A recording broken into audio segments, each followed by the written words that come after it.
Hey guys, I want to tell you a cautionary tale about Mitch. Mitch is traveling to Southeast Asia, and he's going to one of these cities in Southeast Asia, very popular tourist spot. And what happened to Mitch?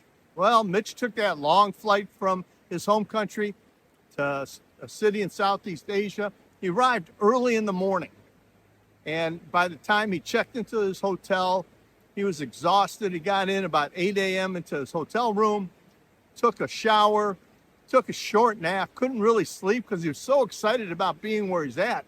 And then he decided, well, let me go walk around. And he went walking around outside the hotel. And he ended up in the entertainment district, the red light district, but it's daytime.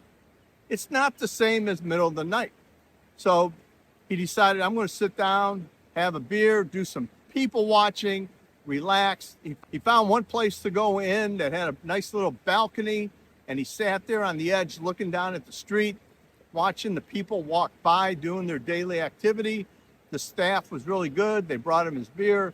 There was another couple sitting next to him, but they were from Europe and didn't speak English, so he couldn't have a conversation. So here's Mitch in a new country for the first time as a tourist, his first day, excited. He wants to talk to people. He wants to see things and do things, but he just got there. He's finishing his beer, and walking on the street below him is a young lady. Now, this lady, she's not too young, but she's not too old either.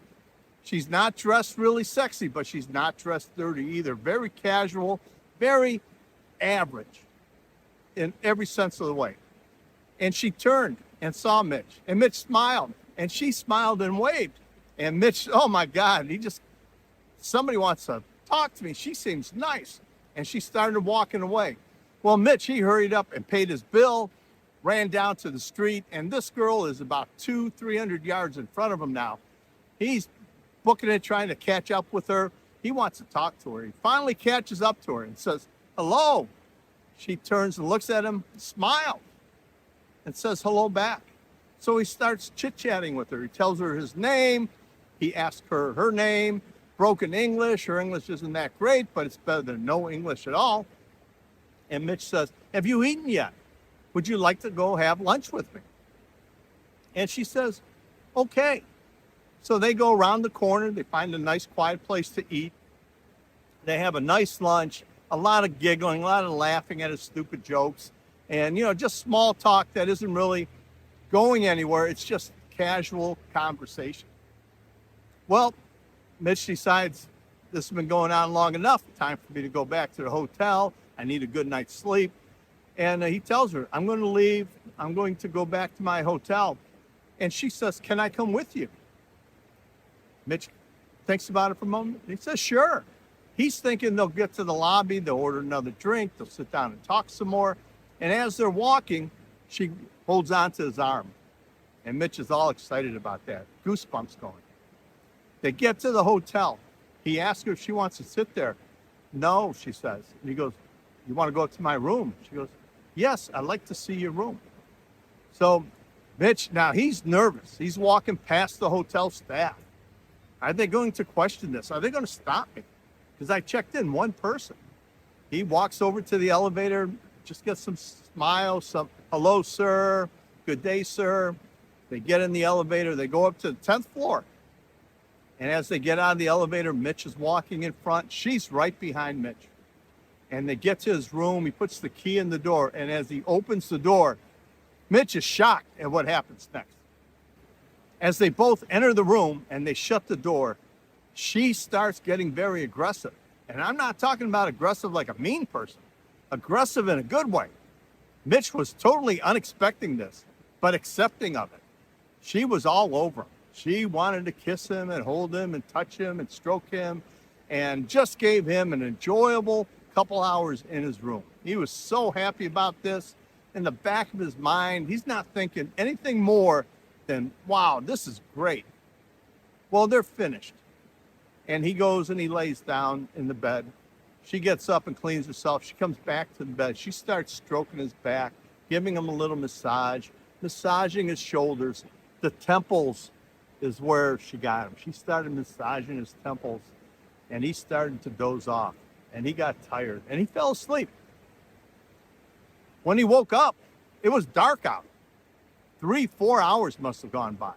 He woke up and it's dark. He reaches to the bedstand for his watch. His watch isn't there. Turns the light on. Looks around the room. Wonders where the girl went. Did she leave?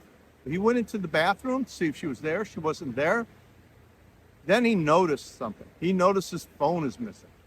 His brand new iPhone that he bought just for this trip. And he started looking in his pants for his wallet. His wallet is missing.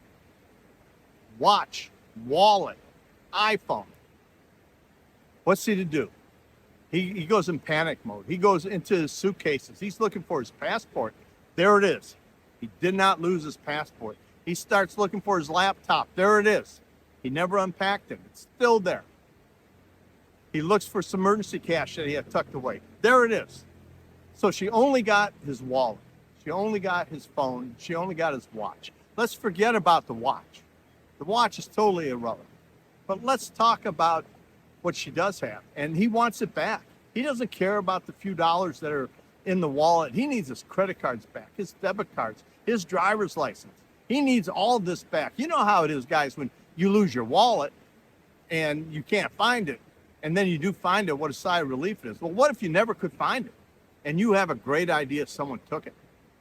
He got dressed. He went down into the lobby. He didn't want to tell the hotel staff what happened.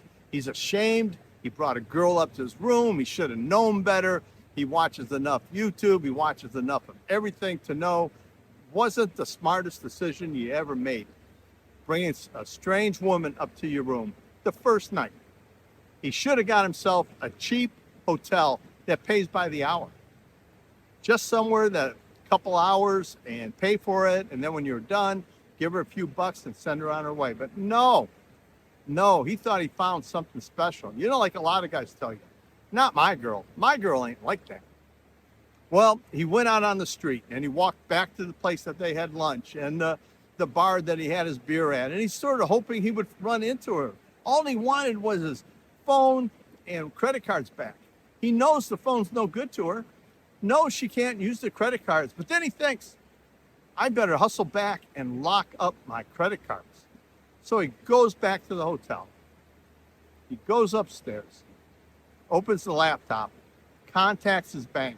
First thing he does, you want to lock your debit card or your credit card button? He clicks lock. He locked them all. Now what does he do? I don't know what to do, he says. So he thinks about it for a little bit. He writes his son, sends him an email, and tells his son what happened. And the son tells him, Pop, change all your passwords. First thing, all your email passwords. Change all your banking passwords. Do that now. So he started changing, especially in the banking. It was easy for him to get in there and change the passwords. They requested some way to verify who he was before he changed the passwords. It was good that he set up a secondary method where all he had to do was ask for an email. And he got the email. And then he had to answer a couple personal questions. And he got complete access to changing his passwords. So that was a relief. He did a few things in advance just in case. So now he needs a phone. He has T-Mobile. He decides in the morning when he got up, he went and bought a cheap local phone, got a cheap local SIM card in there, loaded it up, and started calling the 1-800 international numbers for everybody. The bank, he wanted to speak to someone. He wanted to talk to T-Mobile. He needed a new SIM card. He needed a new phone, but he needed the SIM card with his phone number on it. And T-Mobile said they would send him one, but they weren't going to send it overseas without a large fee. So he contacted his son and said, son, I'm going to have it sent to you, and then you FedEx it over here to me. And he did the same thing with the credit cards and the debit cards.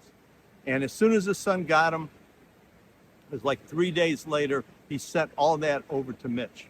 So Mitch, in about a week, had everything back. He had a phone with his phone number. He can, that's his. The other phone is locked. That SIM card is no longer active. He lost his iPhone, but all his stuff is safe. What did Mitch do wrong here? What did Mitch do wrong? Too trusting. You know, when you look around, who's the sucker? You can't picture the sucker. It's you. You're the new guy. You're the stranger. You're the guy who knows nothing. And once that girl got out of that hotel room with your stuff, she was in a hurry. She wasn't going to hang around. Mitch made a lot of mistakes. Let's hope you guys don't make a lot of mistakes also.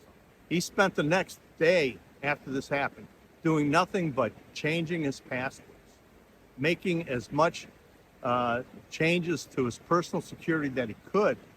Total fear that somebody would have access to his emails, would be able to email his bank or email somebody, a friend or family, even get on his Facebook and try to blackmail the family or something. He had all of these things that he was worried about.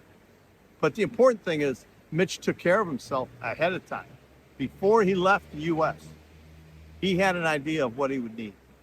And he got that second method to authenticate his bank accounts. He got that second method to authenticate the T-Mobile phone number in case he lost his phone. His main concern was always just losing the phone.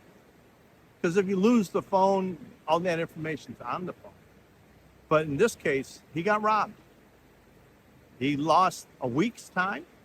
He lost some money in the shipping, and he lost probably a few years off his life with all the stress and worry. But in reality, he's not hurt. In reality, he only lost a couple bucks. So what are some of the things that you need to do prior to coming to the Philippines or any country in the world when you're traveling, and especially for a first-time traveler like Mitch? Set up a backup authentication methods. This is email or personal question. Store copies of essential documents securely online. This way, maybe you just email them to yourself. Put them on your phone. Also put them on in your laptop under documents. Notify your bank of your travel plans. Have an emergency contact number. What if he was unconscious? Enable Find My on my devices. I have that with my iPhone. If I lose my iPhone, I can do the Find Me. But in many cases here, I've seen people who have done that. They found the building that their phone is in, but the police won't go in to get it. Carry cash in a separate spot. Know your embassy's contact information. Save international banking hotline numbers. Use strong device passwords. Don't be using that 1234 password as your password. And confirm your hotel. Emergency support.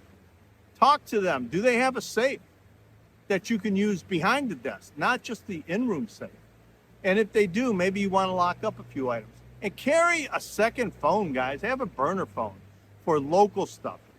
Don't carry your expensive iPhone, especially in a strange city. Now, after that happened, things that you should do to protect yourself once that does happen to you, and let's hope it never does happen to you, try to lock and erase your phone remotely. Change all major account passwords. Contact your bank to block and replace your credit cards. A lot of banks will send your credit card right to the hotel you're at in less time than what Mitch waited for his. Notify your mobile carrier for a new SIM. Now, they should have a 1-800 international number, some sort of hotline number. Contact your embassy if it's needed. Secure your laptop and logins. Again, sit down with your laptop if you didn't lose that, and change as many passwords as you can. Just start changing. Arrange for emergency cash if possible. This is where you notify your friends and your family. That's why you have friends and family. If you're stuck overseas, you got robbed or you lost everything, they can send you money. Make sure you have a support system back home. Use the hotel for deliveries. Don't run out and say, deliver it to this sorry store or deliver it to this P.O. box. Use the hotel you're staying at. File a police report. Mitch didn't do that. I think he should have filed the police report. There was a chance he could have got recovery of his iPhone. Because in reality, that iPhone is worth a lot of money. And that information on it is worth a lot of money. So you maybe have to pay a reward, a finder's fee to the person who finds it for you or gives it back to you. And stay patient. During this whole process, it's going to take time. The time difference, Southeast Asia to the US, 12, 14, 16-hour time difference. Give everybody and everything a time to process and get everything in motion. And if this happens on a Friday night in the US, you might have to wait a couple extra days until Monday. I haven't had that situation yet. I've been lucky. Mitch got through this in less than a week. He was back up and running and traveling. And Mitch wanted me to share this story with everybody, to be prepared that you never know what's going to happen. This is not about Mitch, what Mitch did right or Mitch did wrong. This is about protecting yourself and being prepared. Remember the old saying, prepare for the worst and hope for the best? Let's hope you have a great vacation, a great stay, wherever you go travel. But be prepared that you lose things. They lose your baggage. They lose your laptop. They lose your phone. You lose your wallet. It can happen anywhere, any city, anywhere in the world. Until next time, guys, let me know what you think in the comment section.